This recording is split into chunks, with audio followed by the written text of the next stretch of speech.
안녕하세요. 김동섭입니다. 4월 12일 아침 시황 하도록 하겠습니다.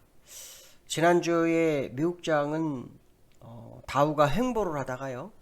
금요일날 또 상승 마감해서 끝나는 모습입니다. 요 근래 미국 시장은 3, 4일 횡보하고 하루 양봉세여서 계단형 상승의 모습을 보이고 있죠. 기술적으로 다우에서 제가 34,200원 플러스 마이너스 200 전후 그 정도의 중요한 지수가 있다. 뭐 그런 얘기를 했었는데 아직 34,200이 되지 않았죠. 일단 그 방향으로 움직이고 있는 모습입니다. 그러면 지난주 금요일날 미국 시장의 상승 이유는 뭐냐? 연준의 정책에 대한 것이 이제 시장의 관심 포인트예요. 아시겠지만 요즘 인플레이션 얘기가 굉장히 많습니다. 자널 앨런 같은 경우에는 뭐 인플레이션 조정 가능하다, 방어할 수 있다, 잡을 수 있다, 뭐 이런 얘기를 하죠. 근데 이제 연준에서는 인플레이션이 있을 수 있다라는 생각을 하고 있고, 그 연준 생각은 인플레이션이 있어도 일시적일 거다 이런 생각 굉장히 많이 하는 것 같습니다. 실제로 지금 인플레이션 2%를 살짝 넘기는 그런 상황이죠. 시장은 이 연준의 이 인플레이션을 보고 연준의 어떤 정책 기조를 확인하려고 하는 모습이 계속 나온다고 합니다. 그래서 지난주에 정책의 변화 가능성 있는지를 확인한 주였다. 뭐 이런 얘기가 굉장히 많고요. 그 연준의 부의장 이름 별로 알려지지 않았죠. 리처드 클라리다. 이 사람이 이제 방송 인터뷰에서 이런 얘기를 합니다. 연준이 통화 정책을 하기 위해서는 이 실질적인 지표의 진전이 필요하다. 그러니까 지금은 우리는 변화를 줄 생각이 없다. 뭐 그렇게 얘기를 하는 것 같습니다. 어쨌든 지금 시장이 돈이 엄청나게 풀리고 있어요. 아시겠지만 뭐 조만간 인프라로 인해서 또 돈이 풀립니다. 물론 뭐 그건 증세 쪽에 가깝지만 그게 풀린다고 하면 인플레이션은 저는 당연하다고 보거든요. 근데 이게 인플레이션이 별게 아니라는 식으로 하는 것 자체가 되게 웃겨요. 금리도 얘네들 립 서비스를 했는지 계속 했었는데 결국 금리가 지금 1.6대로 초반으로 밀려 있어요. 이런 거는 참 신기하다 생각 싶습니다. 어쨌든 저는 돈이 계속 풀릴 거라고 판단하고 있고 국채 발행을 해야 돼. 금리는 계속 오르고 인플레이션 계속 문제가 될 거다. 결국 연준을 계속 확인을 시켜야 될 건데 그 확인이 한계가 있을 거다. 연준이 생각하는 그 인플레이션 도구가 립 서비스였나? 뭐 이런 생각도 듭니다. 저는 연준이 실질적으로 우리가 할 수 있는 걸 하나 던져주면 좋을 거라고 생각해요. 예를 들어서 금리를 위해서는 5% 트위스트 뭐 이런 게 있다. 뭐 이런 식으로 해서 시장 안정을 줄 수 있는 뭔 카드를 제시해야 되는데 카드는 하나도 제시 안 하고 계속 뭐 립서비스만 얘기하고 있거든요. 저는 이게 되게 이해가 안 됩니다. 어쨌든 그들이 생각하는 도구라는 것이 립서비스인가 하는 생각도 듭니다. 물론 뭐 세계 경제 석각들이 모여 있으니까 우리가 모르는 방법이 있을 거라고 판단하고 있습니다. 그러나 중요한 것은 뭐냐면 그게 시장에 어느 정도 인지가 돼야 된다. 그렇지 않으면 계속해서 시장은 정책 변화 가능성을 계속 확인할 수밖에 없고 그때마다 그들은 뭔가 내놓지 못하면 립서비스밖에 할 게 없다. 저는 그런 생각이 많이 듭니다. 그래서 뉴욕이 시장이 일단 상승을 했지만 뭐 주봉상으로 공간이 남아있는 부분이 있다. 그래서 제가 3880에서 3, 4천 포인트가 더 있을 수 있다라는 이유를 한번 말씀드렸던 게 주봉의 그 추세선에 대한 부분이었거든요. 그래서 좀 더 시간을 두고 시장을 봐야 되는 그런 상황이 연출되고 있다라고 보시면 될 것 같고요. 기술적으로 미국 시장을 좀 보면 아까 제가 다우 횡보하면서 오른다고 그랬잖아요. 여기서 보시면 3일 횡보하고 오르고 3일 횡보하고 오르고 그렇죠? 여기도 한 3, 4일 뺐다가 오르고 그렇죠? 여기도 3, 4일 뺐다 계속 계단형 깊은 계단 올라가는 거 뭐 이런 식으로 있듯이 뭐 얕게 하고 올라가는 식 뭐 이런 식이죠. 이런 식의 모습이 있고 월봉으로는 양봉. 그래서 지금 33,800까지 올라왔어요. 3, 4천 포인트라고 얘기했었는데 3천 포인트는 채워졌습니다. 1000포인트 정도 남았는데 사실은 여기까지 생각을 안 했어요. 왜냐하면 여기서 이 음봉 양봉 주면서 이 변화를 줬기 때문에 쉽지 않을 거라 생각했는데 시장에서 계속 얘기했던 1조 9천억 불이 아무 반응을 못 하다가 막판에 반응을 해가지고 올렸고요. 지금은 또 이 인플레이션이 아닐 거다 길 거다 이 하나 가지고 끌어올리는 여상한 모습이 보이고 있다. 이렇게 보시면 될 것 같습니다. 자, 두 번째로는요. 연기금 주식 확대 결정 났죠. 제가 아마 일단 됐다고 봐라 라고 말씀드렸을 거예요. 왜냐하면 두 번째인데 그게 한 달도 아니고 2주 만에 다시 시작했대. 무조건 될 거다. 근데 내용을 보면 전략적인 방법은 1%를 주식 확대를 1% 늘렸어요. 전술적인 부분에서는 1%를 줄였어요. 그래서 플러스 마이너스 5%를 유지하는 건 똑같아요. 그럼 이게 뭐 어떤 차이냐? 일단 전략적인 부분이기 때문에 주식 확대가 된 거죠. 그러니까 1%가 늘었기 때문에 일단 매도돼야 될 물량이 못 나오겠죠. 안 나올 확률이 높아요. 그리고 어떻게 될까요? 나머지 차액만큼 매수할 수 있는 기회가 생긴 거예요. 그러니까 매도보다 매수의 기회가 연기금을 가기 시작했다라는 거. 이거는 거의 확실하다. 그렇죠? 그렇게 봐야 됩니다. 근데 전술적인 부분이 뭐냐? 리밸런싱 할 때 3% 정도의 물량을 돌려서 이렇게 바꿔치기 해야 되는데 그게 아니라 2%만 한다는 얘기죠. 그러면 그 당시 한 3%라고 주식 변동서 컸는데 주식 변동서 굉장히 약할 수 있다. 뭐 이런 생각도 해볼 수 있는 거죠. 어쨌든 그 5% 내에서의 움직임을 약간 전략적으로 수정을 했어요. 근데 이게 이제 앞으로도 두고두고 얘기가 있을 겁니다. 왜냐면 뭐 개인들 입장에서는 누군가 부빌 언덕이 필요하기 때문에 당연히 공매도 금지가 연장이 이제 안 되니까 당연히 연기금이라도 부빌 언덕이 필요한 건 사실입니다. 근데 연기금이라는 금액 돈은 아시겠지만 국민들의 미래 보장돈입니다. 이게 나중에 그 아시겠지만 뉴스 보면 항상 고갈된다는 얘기 많이 나오잖아요. 그 고갈을 앞당기는 걸 수도 있어요.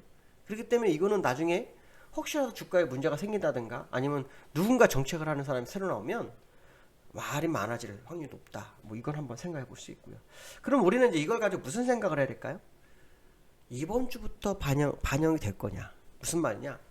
연기금이 계속 매도를 했잖아요.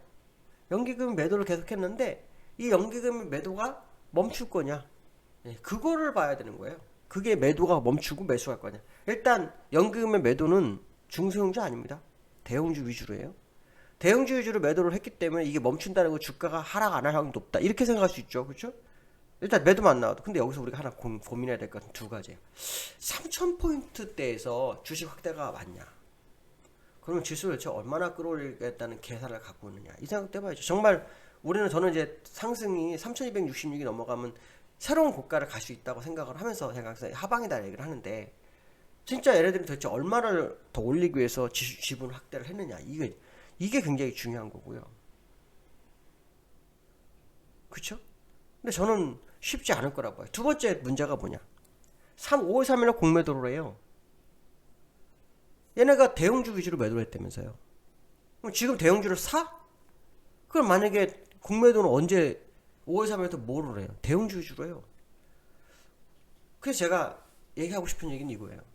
연기금이 1% 주식 확대한들 매도를 줄지언정 매수가 가능하겠냐? 물론 종목별로 좀 차이가 생길 수는 있지만 전면적으로 매수가 가능할까? 적어도 공매도 현황을 보고 해야 되지 않을까? 뭐 이런 생각이 좀 들었습니다. 물론 이거는 개인적 생각입니다. 뭐 뚜껑을 열어봐야 되겠죠. 그러니까 실질적으로 공매도 연기금이 공매도 상황을 봐가면서 할 건지 그냥 할 건지는 이번 주 보면 알겠죠. 이번 주에 만약에 연기금이 강력하게 베스트 드라이브를 건다? 그러면 진짜 갈 수도 있어요. 근데 거기에 이제 외국인들은 사주느냐 마느냐. 그게 이제 지난주에 외국인들이 매수를 하니까 시장에서 무슨 얘기를 하냐면 외국인들의 귀환 가능성을 얘기해요. 글쎄요. 저는 좀 더 지켜보고 싶어요. 진짜 귀환이라면 몇 가지 해결할 문제가 있습니다. 아실 거예요. 네. 선물도 마찬가지, 환율도 마찬가지. 뭔가 변화를 줘야 돼요. 그게 안 되고서 외국인이 진입을 한다?